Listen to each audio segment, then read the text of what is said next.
Hi, I'm Dede of Bakepedia.com, and I'm going to talk to you a little bit about cocoa. Cocoa is not just cocoa. Hopefully in a recipe that you're using, it will specify. Usually it will say natural cocoa, it might say Dutch cocoa, it might say unsweetened cocoa powder. I actually have a beef with that. I think that that makes it really difficult for you to know what it is that is being called for.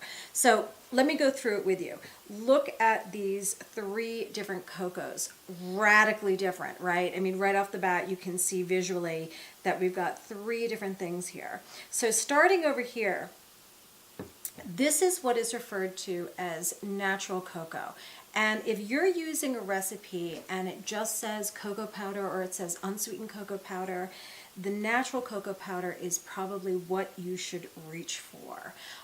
Also, you want to think about where's the recipe coming from. If you're working from a early Americana cookbook from decades ago, some of the older Devil Foods cakes, the earlier editions of Joy of Cooking, that sort of thing.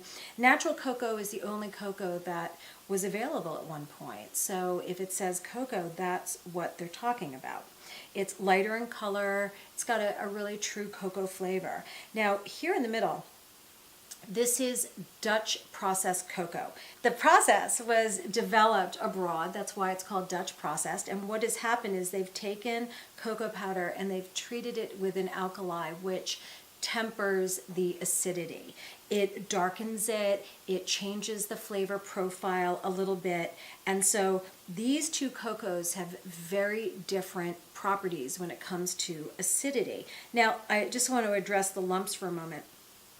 Cocoa has natural cocoa butter in it. It can clump upon storage. There's nothing wrong with this cocoa, but that's why I always say sifted cocoa. So my recipes will say on Bakepedia.com, it'll say 2/3 of a cup sifted cocoa, because I want you to sift the cocoa first and then measure it, because really, how are you going to get an accurate measurement if you're dealing with lumpy cocoa? So this one was sifted, this isn't. That's the only difference in terms of the texture.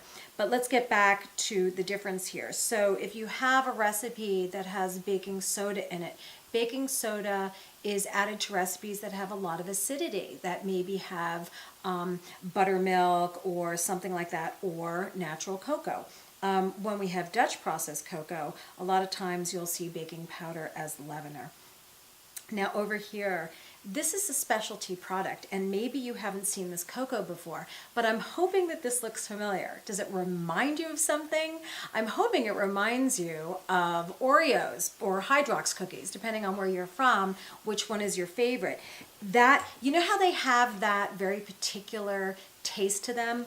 It is from this cocoa, which is referred to as black cocoa. I get my black cocoa from King Arthur flour, and I like to add it to my blackout cake, for instance. You can find that recipe on the site.